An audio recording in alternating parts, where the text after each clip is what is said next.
Hello everyone. Welcome to your own YouTube channel ATP for Learning. Today we will learn about a new topic of circadian rhythm. Take a flight from New Delhi to New York, and you'll experience firsthand the effects of your body's internal clock. If you feel drowsy or jet-lagged after the flight, it's because there's been a disruption to your natural circadian rhythms. Your internal clock is saying it's 3 a.m., but outside, it's time for breakfast. Living organisms evolved an internal biological clock called the circadian rhythm to help their bodies adapt to the daily cycle of day and night that is light and dark as the Earth rotates every 24 hours. The term, circadian, comes from the Latin words circa and diem, which means about a day. Circadian rhythms are controlled by clock genes that code for clock proteins. The levels of these proteins rise and fall in rhythmic patterns. These oscillating biochemical signals control various functions, including when we sleep and rest, and when we are awake and active. Circadian rhythms also control body temperature, heart activity, hormone secretion, blood pressure, oxygen consumption, metabolism, and many other functions. Daily cycles also regulate the levels of substances in our blood, including red blood cells, blood sugar, gases, and ions such as potassium and sodium. Our internal clocks may even influence our mood, particularly in the form of wintertime depression, known as seasonal affective disorder, also known as SAD. A biological clock has three parts: a way to receive light, temperature, or other input from the environment, the protein and chemicals that make up the clock itself, and components that help the clock control the activity of other genes. In the last few decades, scientists have discovered the genes that control internal clocks, namely, the period or progene, clock or CLK gene, cycle or psych gene, timeless or TIM gene, frequency or FRQ gene, double time or DBT gene, and others. Clock genes have been found in organisms ranging from people to mice, fish, fruit flies, plants, molds, and even single-celled cyanobacteria. So a question may come to your mind: where is the body's master clock? The master circadian clock that regulates 24-hour cycles throughout our bodies is found in a region called the suprachiasmatic nuclei, or SCN, in the hypothalamus of the brain. The SCN is made up of two tiny clusters of several thousand nerve cells that tell time, based on external cues, such as light and darkness. The SCN regulates sleep, metabolism, and hormone production. As shown in the figure, the suprachiasmatic nuclei or SCN region is located in the hypothalamus of the brain. The SCN sends signals throughout the body in response to dark and light. So it leads to another critical question, that is, how vital is the SCN? Research showed that when a rat's SCN is removed, its daily cycle of activity and sleep is disrupted. The SCN still produces rhythmic chemical signals, even outside an animal's brain. The SCN is believed to synchronize local clocks that sit in organs and tissues throughout the body, either through hormones or changes in body temperature. Local gene-operated clocks independent of the brain's master pacemaker have been found in the liver, lung, testis, connective tissue, and muscle. One example of a local clock comes from fruit flies. Cells in their antennae display a circadian rhythm independent of the brain's master clock. The antennae oscillations correlate with the sense of smell, which is more sensitive at night than during the day. It's amazing, isn't it? But it raises another question: how many hours are there in a biological clock? The human circadian rhythm is not precisely 24 hours long. Instead, it's actually 10 to 20 minutes longer. Other species have circadian rhythms ranging from 22 to 28 hours. Biological clocks keep working even when organisms are removed from natural light. Without daylight, the biological clock will continue running on its own natural cycle. But as soon as morning light hits the eyes, the clock will reset to match the Earth's 24-hour day. So a question might arise: why aren't organisms' internal clocks precisely 24 hours long? The answer lies in the fact that a computer simulation suggests competition for food and other resources is most intense among species with 24-hour cycles. If you eat at the same time as everyone else, you're less likely to get your share. Our slightly out-of-sync internal clock may have evolved to help us survive the competition. Biological clocks also play a role in longer cycles such as hibernation, migrations, and even annual changes in coat and color. When the animal brain records longer days in the spring and shorter days in the fall, it triggers hormone secretion that influences these events. As shown in the figure, The circadian clock in the hamster brain signals a change in coat color according to the season by releasing the hormone melatonin. So another question may arise: how do these internal clock genes work? Clock genes are sets of instructions that code for clock proteins. The genes and proteins interact with each other to produce daily fluctuations in protein levels. The central player is the progene, which codes for PR protein. PR levels are highest during early evening and lowest early in the day.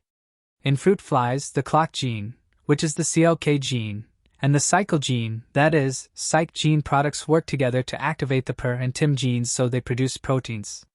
Those proteins, PR and TIM, then combine and slowly accumulate in the cell nucleus, where they slow down the clock gene or CLK gene and cycle gene or cyc genes, which in turn deactivates the period gene or PER gene and timeless gene or TIM gene and stops further production of the PR and TIM proteins.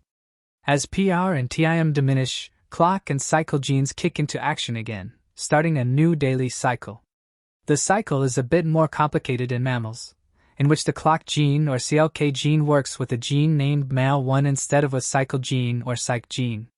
Also, mammals have 3 versions of the PER gene. Other clock genes also play a role. In the fruit fly, the DBT gene codes for a protein that helps break down the PR protein to keep it at just the right levels for the particular time of day. A gene named PDF, for pigment dispersing protein, codes for a protein that appears to tell the rest of the fly's body what time it is according to the master clock in its brain. That leads to another critical question: how do these clock genes influence sleep? In 2001, scientists at the University of Utah discovered the first human clock gene. They found it while studying a rare inherited disorder that makes people fall asleep early and wake spontaneously hours before dawn. Clock genes normally keep us awake during the day and asleep at night. But this clock gene is altered in a way that disrupts the normal sleep cycle. This inherited sleep pattern, known as familial advanced sleep phase syndrome, or FASPS, has been linked to a variation in the HPER2 gene. People with FASPS are morning larks, who usually get sleepy by 7 p.m. and wake up around 2 a.m. Another sleep condition called delayed sleep phase syndrome has the opposite effect, turning people who have it into extreme night owls. They fall asleep very late and have trouble waking up in the morning. Delayed sleep phase syndrome has been linked to a variation in the HPER3 gene. Any student who has studied during an all-nighter knows the circadian clock isn't the only sleep influencer. Our need for sleep also plays a role. When rats are awake and vigilant, their brain's master clock is more active. When rats are deprived of sleep, their master clock doesn't respond normally. Sunlight resets the internal biological clock every day, keeping it synchronized with a 24-hour day. If you lived in an underground bunker under constant artificial light, you would continue to follow an approximately 24-hour sleep-wake pattern. Still, because it is not precisely 24 hours long, your cycle would slowly get out of phase with actual daytime and nighttime.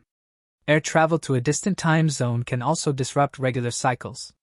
The resulting jet lag is both a disconnect between local time and your body's time and a disconnect between your brain's master clock and local clocks in tissues throughout your body. Once you arrive at your destination, the change in daylight hours will, entrain, or reset your internal clock, but it will take a few days to get rid of the jet lag.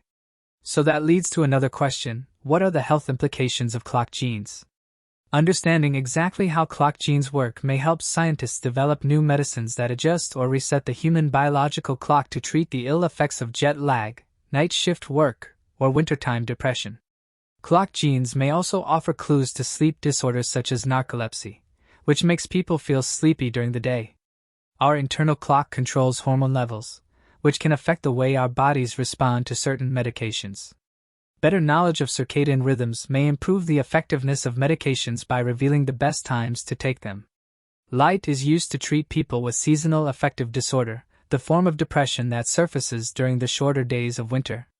Some research indicates light therapy is more effective if it is synchronized with the patient's internal clock, which is why some patients are treated with exposure to bright light early in the morning. Bright light also has been used to help people adjust to jet lag and to changes in work shifts. Clock genes may someday help scientists treat cancer. At least 8 clock genes are known to coordinate normal functions such as cell proliferation, which is uncontrolled in cancer, and cell suicide, which fails to occur in tumor cells. One study found that without the EMPER2 gene, mouse cells with damaged DNA become cancerous instead of committing cell suicide. If clock genes actually play a role in cancer, they could be a target for new drugs that might disrupt the clock to halt cancer. Aging may disrupt the synchronization of local clocks throughout the body and their synchronization with the brain's master timekeeper. One study found that electrical activity in the internal clocks of aging rats was not as regular as in younger rats, so the aging rats did what elderly people often do: they nap during the day. So, it leads to another prominent question: how does light reset the biological clock? Only in recent years have scientists begun to understand how the daily cycle of day and night is transmitted from the eye to the master clock in the brain. Rods and cones in the retina of the eye detect light to form visual images. For many years, scientists believed our circadian clock was reset with the help of rhodopsin, a light-detecting protein in the rods and cones. But researchers recently found evidence for a separate light detection system in the eye. They believe it gauges overall brightness to help reset our internal clock. This newly discovered system may explain why some blind people and mice lacking rods and cones can still reset their internal clocks and regulate their biological rhythms. A protein named melanopsin, which is sensitive to blue light and is critical for the brightness detection system. Scientists believe that a small fraction of the eye's light-sensitive retinal ganglion cells contain melanopsin and carry signals to the brain's master clock. So, at last, the question may arise: do plants also consist of clock genes? Plants use their circadian clocks to detect the length of days. When their clocks sense shorter fall days, they signal the plant to produce seeds and drop their leaves. When the clocks sense longer days in the spring, the plants grow flowers or fruit. Biological clocks also help plants prepare for sunrise by raising their leaves and getting ready to perform photosynthesis to convert sunlight into food. And internal clocks play a role in the opening and closing of leaf pores and the nighttime folding of leaves to prevent water loss. Some researchers have found evidence that plants can have two internal clocks, one sensitive to light and the other sensitive to temperature. Genes have been identified that code for proteins that detect sunlight, send day-length information to the plant's internal clock, and delay flowering until days grow long enough.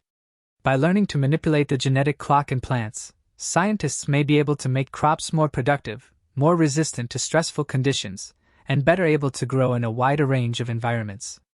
Thank you for joining me in this amazing journey of learning. We will again meet with new innovative topics. Meanwhile, don't forget to like, share, subscribe, and comment.